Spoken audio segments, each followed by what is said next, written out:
Guys, in this video, I'm going to show you how you can be using protein sparing modified fasts in your current diet if you're after more of a rapid fat loss approach, how it all works. I'm going to give you just the basics, the simplicity of it all, how you can make it super simple. If you don't believe me, again, these are just some clients who I've trained over the last 15 years who have gotten amazing results within weeks to potentially months. And I promise if you follow the advice, you will get incredible results. So let's get stuck straight into it. We're not going to muck around. We're going to give you the juice.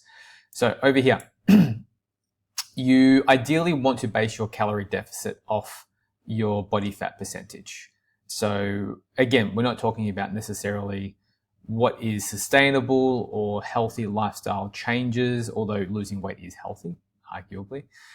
We're purely just objectively looking at how can we get the fat off as fast as possible, potentially using a protein sparing modified fast.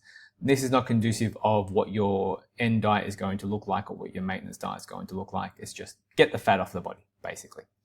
So the more overweight you are, the faster you can lose weight without any health repercussions, meaning you won't be at any adverse health effects. If anything, it's actually going to be all positive because you're becoming leaner. So when you're obese, is essentially when you can do a protein sparing modified fast pretty much every single day without fail until you're in, the overweight, potentially average category for body fat percentage. So protein sparing modified fast every day, right? Now, if you're anything below this, so let's say you're even in the athletic, average, or even overweight category, this is a rough percentage or your optimal deficit range. So again, it depends on the person, how aggressive you like to go. But for example, someone who's overweight, the maximum deficit they're going to want to be in is at 50%. A 30% is a pretty good starting point for most people. Even if you're average, somewhere between 20 to a 40% deficit is feasible. And even when you start getting into the athletic category, you can still use a protein sparing modified fast day, which I'll explain in a moment. But the deficit is going to be much smaller. So let's go into the actual details. So how to add a protein sparing modified fast days to your diet or potentially just diet. So the idea behind a PSMF is keep your calories as minimal as possible while hitting your protein target. That's really what it comes down to.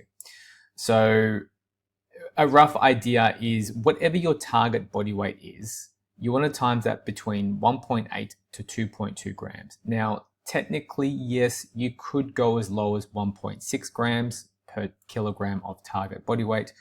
I prefer to go a little bit on the higher side for protein, but again, just know you can go that low. And I've got just a person here who is, if they were to get down to 70 kilos. Now, what I would usually recommend is you would want to base this target body weight off of your leanest self. So hypothetically, let's say right now I'm 20% body fat. Now, if I got down to 70 kilos, that's going to put me somewhere in the range of about 10 to 12% body fat. So we know that anything you lose between now and your potential body weight at your leanest body fat percentage, 10 to 12, for a female, maybe about 17 to 20%, all of that goes off your body, the weight-wise, is fat. Fat doesn't use protein. So let's base your target off the leanest version of yourself, right? You're probably never going to get any leaner than that or lighter than this. There's many ways you can predict your end weight. You can use online calculators.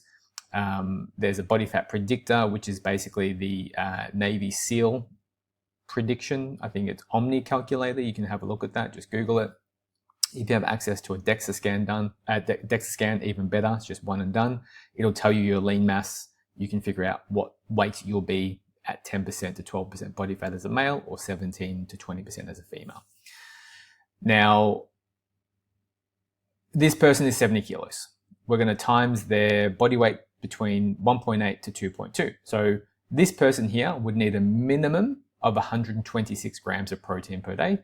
Probably you're not going to benefit any more from 154 grams of protein per day. Now, don't think of this as like an off-on switch.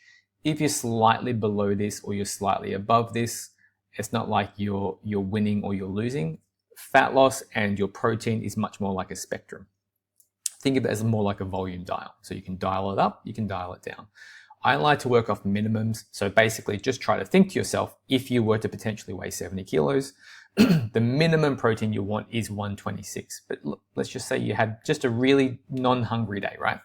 You smashed through the day, you pretty much fasted, you had lunch and dinner, and you were like 110 grams. Big whoop, call it a day, go to bed. Everything's going to be okay. You know the bodybuilder trying to compete on stage, right?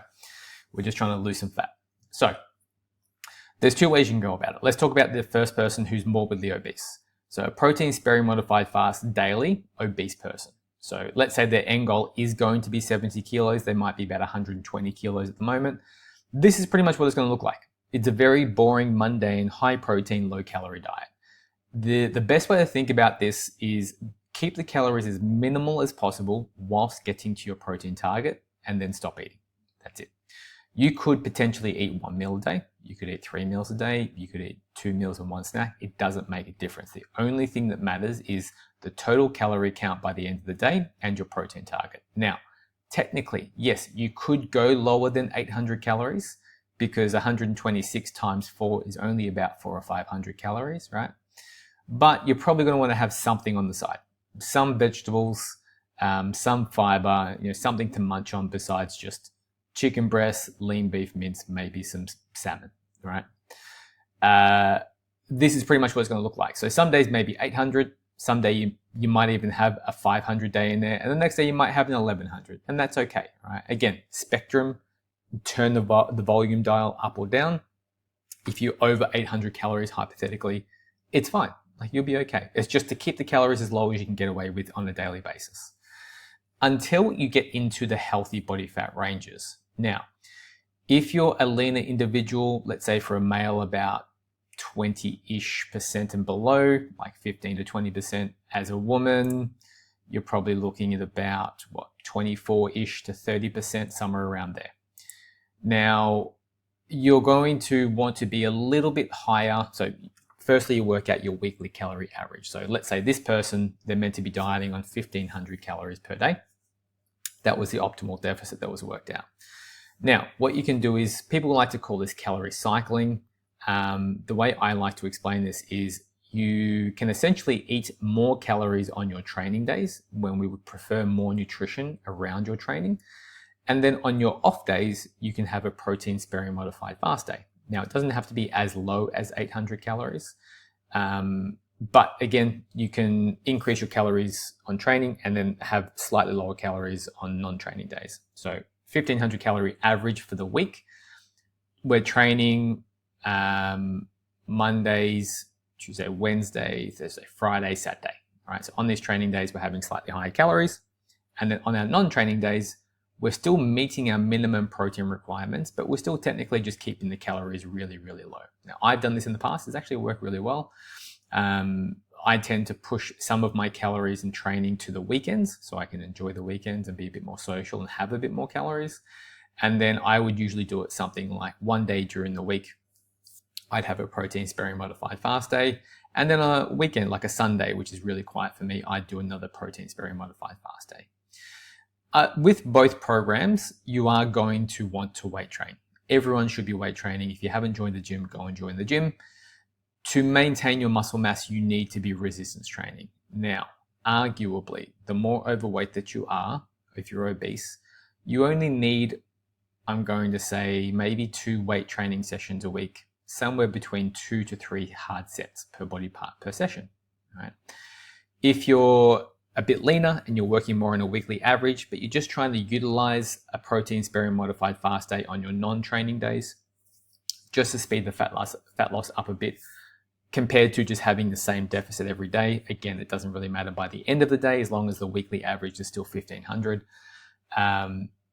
Your training days can still be a little bit higher in volume. So hypothetically, this might be upper body, lower body, upper body, lower body, right? That would be one way you could program for it. Steps wise, I would still encourage everyone to get close to 10,000 steps a day if possible. It's probably more important if you're a bit on the leaner side, because you do have more calories to play with. If you're morbidly obese, I mean, you're on such low calories anyway, steps really aren't going to matter that much. For health purposes, 7,000 is about the cutoff. We should try and encourage you to get close to 7,000. More the better, but again, at some point there is diminishing returns. And again, this is such an aggressive diet that you don't technically need to walk, right?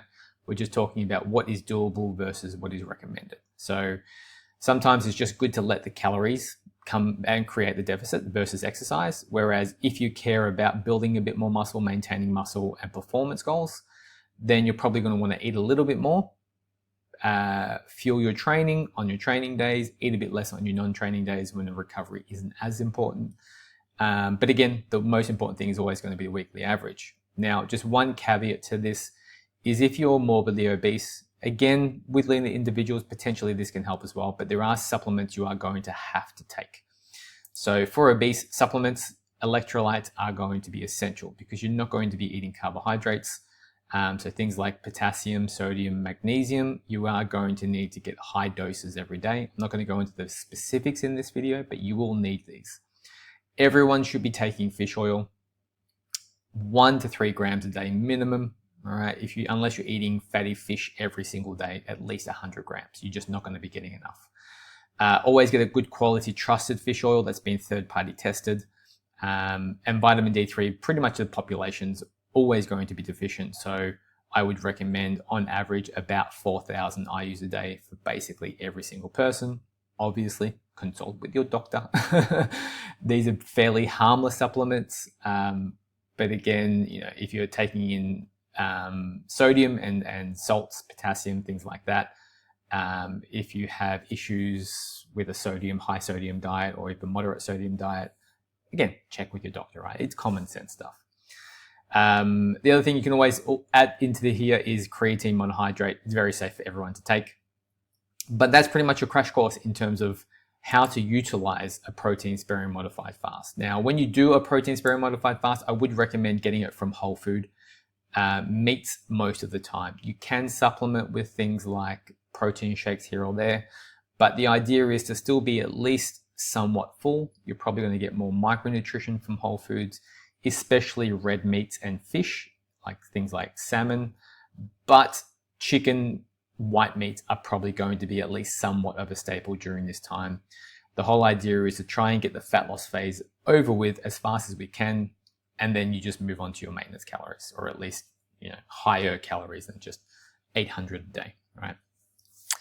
And that's pretty much it. If you have any questions on that, post them below. Again, it's just another option for you, another tool in the toolbox for you to be able to be, I suppose, more empowered and encouraged in terms of, if I'm just not that hungry, provided I get my protein intake, I'm going to be okay. People seem to freak out about going lower in calories.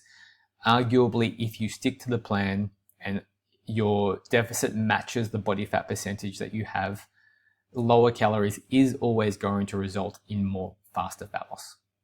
It is end of day, end of story. That's how it is always. But just remember, you don't have to diet forever. The idea is to get it off, get it out the way, get the band-aid off, get it done, and then get back to maintenance. And your fat loss phase doesn't have to reflect what your maintenance diet is going to look like. Getting to maintenance and what your maintenance diet looks like is a completely different video in itself. But this is just a very quick overview guideline in terms of how I would do it with a client potentially, and or how I would do it with myself. So this is what I would do with myself if I was doing this. That is all. I'll stop rambling now. All right, guys. Any questions on that, please let me know, and I will see you in the next video.